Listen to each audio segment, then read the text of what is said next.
sweethearts. Hi. I was gonna do the YouTube live thing, but I just had updated on my story on here that it was not letting me go on it, and I was like, why?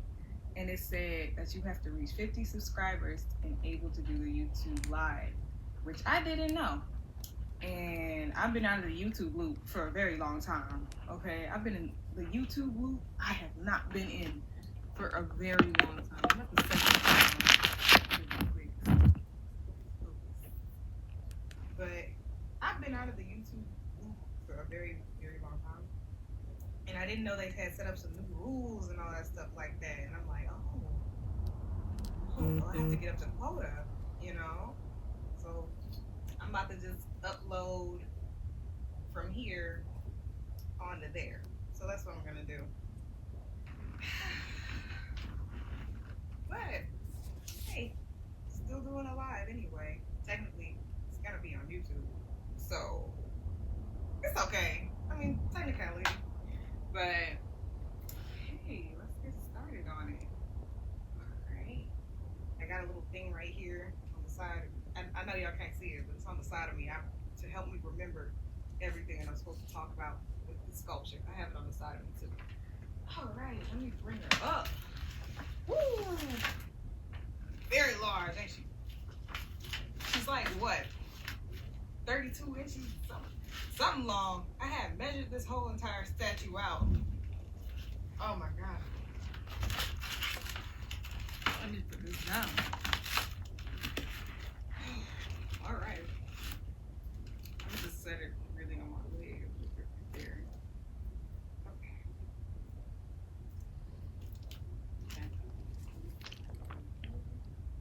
The sculpture is inspired by many different mixtures of African history. First side, let me see this right here. First side right here is the first side.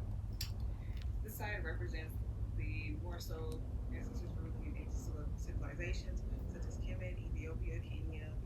Just for those examples, because I got inspired by a lot of different types of African dysphoria art while making this. And the other right here.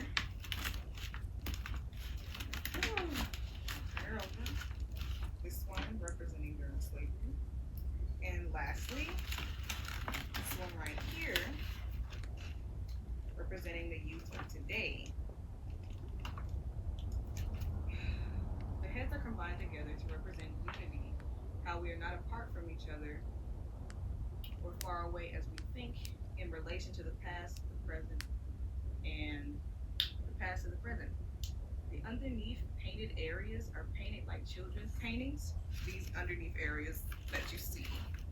These parts. Woo. Woo. Need some pounds, y'all. Just let me know. This is heavy. Appreciate this. Okay, appreciate me holding this up. This is pounds. Okay. So it's purposely painted like children's paintings purposely to be symbolic of bliss and joy. The queen's painting of her resting peacefully on the throne, the ancestor who was enslaved, envisioning her piece of freedom she achieved leading the way, and the youth with others holding hands with afros while wearing all black referencing the Black Panther Party. The fun fact, while painting that part, I did use my hands to paint more than the brush, really to emit the childlike part of myself into the piece. That is 100% true. I did do a lot of hands-on work more so than anything on this piece because it was a very intimate piece. So it's like everything I was going over and over and over again with my hands constantly, like throughout the whole sculpture. And very proud of this. That's why I want to brag. That's why I want to talk about it so much. I got to. Just make me feel good, The eyes are green, actually. If you look closely with all of the eyes inside this whole piece, all the eyes are green. And it was done purposely because it represents healing throughout the generations. The queen's eyes, right here, her. The queen's eyes are more sunken inward to be more calm and composed, while with the beginning of healing done because of wars coming, showing her unawareness as well. The ancestor during slavery's eyes in the center are protruding outward. Right here.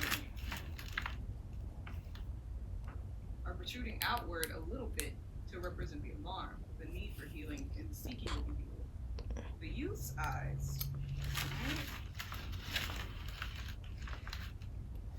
has a very sharper gaze. Hold on. That's the alarm. Hold on. Need for healing. The youth's eyes are in the center, are fully forward green to represent she is the one who is the healer in this generation. The youth has a very sharper gaze because she is ready to learn, grow, and be who her ancestors learned to be properly, becoming and embracing, learning from the past to help the future of our people. All of them center mainly just from first glance in the peaceful part of historic eras. The queen with the ruling, ancestor with escaping, and the youth embracing the black identity with the Black Panther Party inspiration. But the eyes tell much more meaning.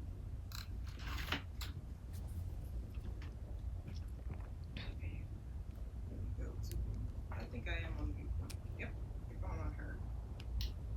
The sculpture head here of the youth today, joyfully smiling. The youth has small braids, loosely, and very incredibly thin, small ones. This is actually made with a certain type of cording that you usually find in Africa in different areas of diaspora that would do for hair stretching. I have a lot of this cording and use it myself when I want to stretch my hair. So I'm going to say that small braids loosely swinging show the carefree nature. The eyes used glowing brightly as possible, seeing the healing is to come for her generation, also showing the eagerness to learn about her heritage. The picture, I had picture references inside of this. I did have with the flash. Obviously, this is obviously the flash. You know what I'm saying? Like because the light is like literally flashing on this. It shows the eagerness with the flash showing the painting on the sculpture of the face. I'm pretty sure you can see this pretty good because this has a lot of different detail all over it. Okay, going to the other one. Ancestor during slavery, she has a very slight calming presence more in her face because it is meant to capture the relief of her escaping successfully from bondage. The headscarf she wears is bright and colorful to represent her freedom, since before she would only wear very dark clothing to keep herself from being seen. It's a lot of symbology, especially when it comes to slavery and things like that, with certain attire that they would wear. I really paid attention to that. You know, when you look at the different type of old movies about slavery, when you look at the historic pictures, you know, of course they're not getting bright colors, they're not getting things like that. I wanted to put that on her to represent a certain area of freedom, because this is something that you wouldn't actually see as much, because it would always be like old clothes, passed down hand-me-downs, you know, things like that. And like, I wanted to represent the happier, you know, side of it, but they're like, you know, embracing that touch of freedom. You know. Okay. Her face was sculpted in a very specific way to show the abuse she endured. Her top lip is bumpy. The cracks are throughout her face that represents her mentally doing all she can to hold herself together. The large gash upon her face is large, the once large open wound healing. The beauty in this to me speaks heavily because to think all she's been through, to get that moment of full relief to smile without worrying someone will see is moving to me. This is what I would think if I see that I would see if I saw one of my ancestors having that relief for the first time in person up close, since I can only imagine. Obviously, because I wasn't there during the time period, this is only my own adaptation of imagination. What that would be like, which I think would obviously be incredibly beautiful that it was. So, other one. Going to the queen. Here we go. Back to you, little lady. The queen is composed of an African royal woman. Before slavery became real, her life has been tribal patterns with the finest of natural makeup and shades of the era. Her eyes are sunken much more because of her calmness, as well as her unawareness of what's to come. Her kingdom later on in history. But I can also show her. It can also show her witnessing for the first time in disbelief. I like to have the eyes specifically open to interpretation to who looks into them, since they can mean so many different meanings just from how they sit in place. Because historically, you could never even know what somebody, like, especially like capturing it inside of a picture. I kind of looked at this like capturing somebody's face and reactions to the picture for each individual face. Like, what would they be seeing or beholding for the first time? Is it disbelief? Is it sadness? Is it love? Is it happiness? Like, I just like the open interpretation of eyes. Okay, this part. The close picture. Like, she also has a lot of jewelry that she wears. Mainly, it's like the ears. She has jewelry pieces she wears around the ears, her headdress, her tribal patterns on her face, her fruit pigmented lipstick, blush, and her indigo eyeshadow. I love making the crown seem as if it's melted into her very body, since it's an ingrained area within her since birth. Her eyes were made to be shaped and pictured similar to a lot of different and specifically like one of those. Sure, put that in the description. Her eyes can tell calmness, pain, realization, action, sadness, and overall, what is most needed is healing and love.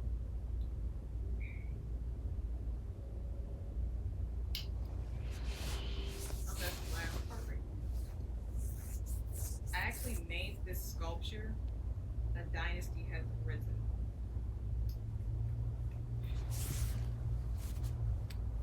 I wanted to say everything inside of this art piece is made from 100% recycled materials, since I love to recycle when I create art. Also, with personal touches onto the queen and the essence from slavery, I gave the queen my own earrings and the other my own headscarf. Even though I like those things for myself, obviously, that I love the connection of putting my own favorite things onto the piece.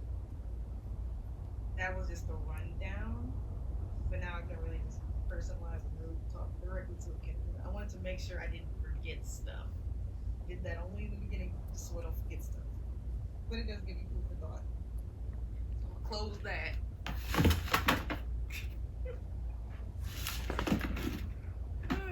Didn't mean to destroy it, but I closed the laptop. But it's fine. Anyway, now I can actually talk about it more openly and freely with looking at you know?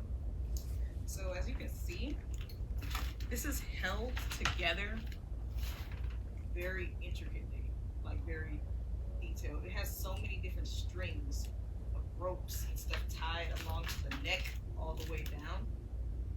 And this is a piece of wood that I actually chopped and cut myself outside, like inside the backyard. And I had to position it a certain way so I wouldn't, of course, end up cutting my foot, right? So that was an adventure. And also the length of this is actually like from my fist to my shoulder. Like literally the length of this, think around. Yeah, I had it to the length of my fist to my shoulder. But I had to cut off some pieces of wood just to get it to the exact right shape. I mean the exact right height. So I had to do a lot of trimming as well. So it's kind of like what around? Yeah, I think half a little bit of my arm, and a little bit more of my other arm. My other arms parts. Other arms parts. Oh my god. Not me talking like this. Anyways, here's the extra pieces of wood that I had to chop off for this piece too. And I thought to keep it because it was kind of like an old, cool souvenir. Because like it was the first time I ever chopped wood for an art piece in the backyard, which was kind of hectic but kind of fun. It was like, oh my god, I don't want to cut my foot off. And the same time going like, oh my god, I love the length of how much I want this to look. Like I really thought like in my head, I just was so adamant of wanting it to be as large as possible. Like I wanted it to be very tall, and it's kind of like I'm pretty sure it's up to my hip or my waist, like around right here. And I just wanted it to be just a big, beautiful, glorious piece. I would feel proud of it when I look at it, you know. And I did achieve that for me, especially when it comes to sculptures. The excitement, you know, that I had with making sculptures when I was a child was so amazing. I used to make small ones all the time, and they'd be little as dolls almost, probably around right around there. And that was how I started to love sculpting. And it just warmed my heart to sculpt. It was so fun being a child playing with clay. I've been doing that for like so many years of my life. So it's like I went from Palmer clay to air dry clay to then as I got older I got to ceramics clay. Then I got to different forms of ceramics clay that I never even thought I would have. Oh, and I do have ceramics work if you want to see. Just for extra fun. I got it actually right here. This is actually a ceramics bowl that I created myself. This is my own intricate design. I actually had bought the ceramic paint and everything to dazzle this up a little bit. I adore this one the most. This is one of my favorite ones because this is so cute. I made it like a little bowl that had a little flower popping out like it was just floating on the water. There's so many different pieces I actually do have in here. Oh, this one of my cold ones right here. Call this a cold one because it's a mouth with grills. I don't know if it's too bright on the screen. I don't know if y'all can see that, but it got like little grill teeth marks and stuff like that on it. Like it's just, it got little diamonds, squares, and hearts inside the teeth. I try my best not to ramble talk. So I'm gonna ramble a little bit, but what I get. Let me see. Oh, and I do have this other one, more like a handheld piece. She has a lot of weight to her. I will actually repaint her and redo this one. But I do love the sculpt of how she looks because she's actually more heavier than you think. And I actually like the more details that I actually did to the body and the face. But I will probably repaint this one and just completely do it over. But I do like the skin tone. And the hair, I'll most likely make it look like it's actually like fire and stuff. I wanted it to look much different than what I did to it. But this was kind of like a quick thing because I had it was a school project thing I had to do. I'm going to college, actually. I have a lot of college stories that I will be posting on YouTube too, along with on here. So for that.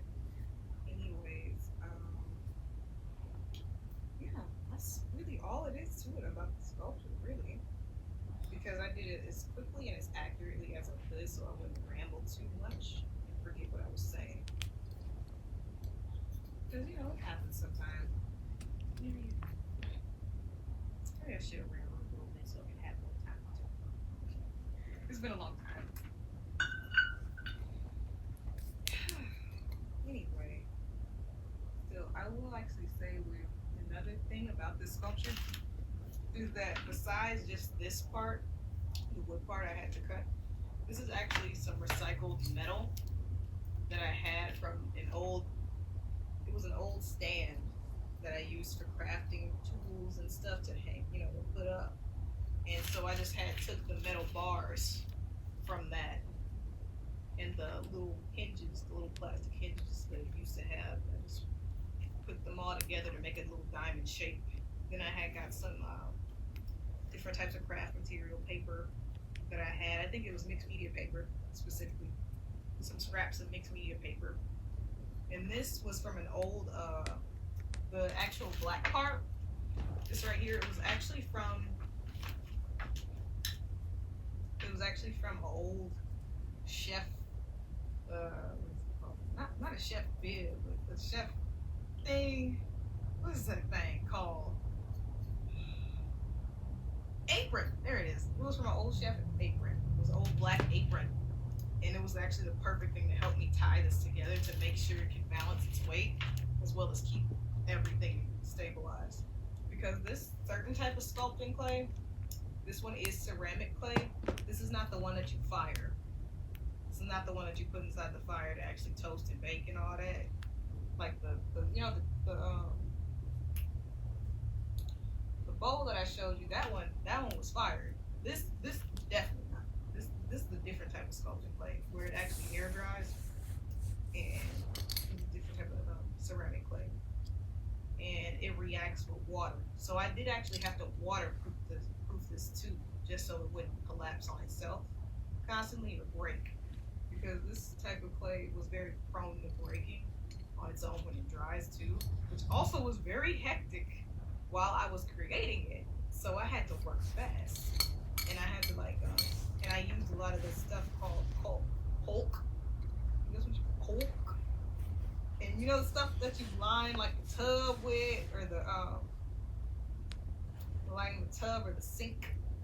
That's what I used throughout this entire piece of the faces. I had to, just so I could smoothen it out and make sure there was no cracks. I didn't want the face crumbling. So that's even more context on that. But yeah, I'm glad I got to talk to y'all about it. And I'm gonna just post this on YouTube. Since remember, I'm gonna say it again. YouTube said that you have to have at least 50 subscribers to be able to unlock to put it on the live stream, to actually, have a live stream on YouTube. And I'm like, I haven't done any YouTube work. I've been posting a lot on YouTube, so I ain't earned that right yet. I'm saying. So y'all can't come at me going like, didn't you say you was gonna put it on YouTube? You can't come at me for that. Alright? I still did a live anyway. See that? I appreciate that. Anyway.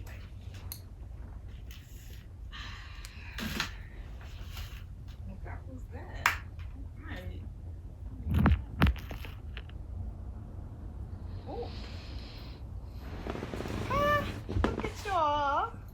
Hey, you're so nice. Okay, is that a question? What inspired this piece? Basically, a lot of stuff to do with overall African history. I had talked a lot about it already. I said a lot on this already. I'm all right with y'all shooting me some questions. If you want to go ahead, yeah. Shoot, go ahead.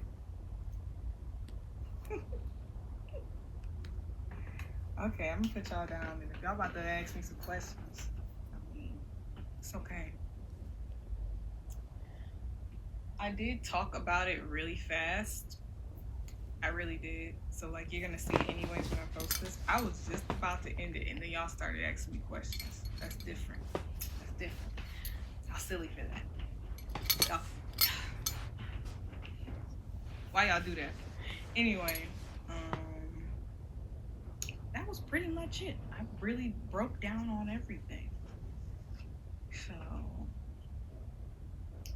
thank you for watching. I'm gonna submit this on YouTube in a minute. Said it really quick, did it really fast, did it accurate? I'm not mad. Bye, sweethearts.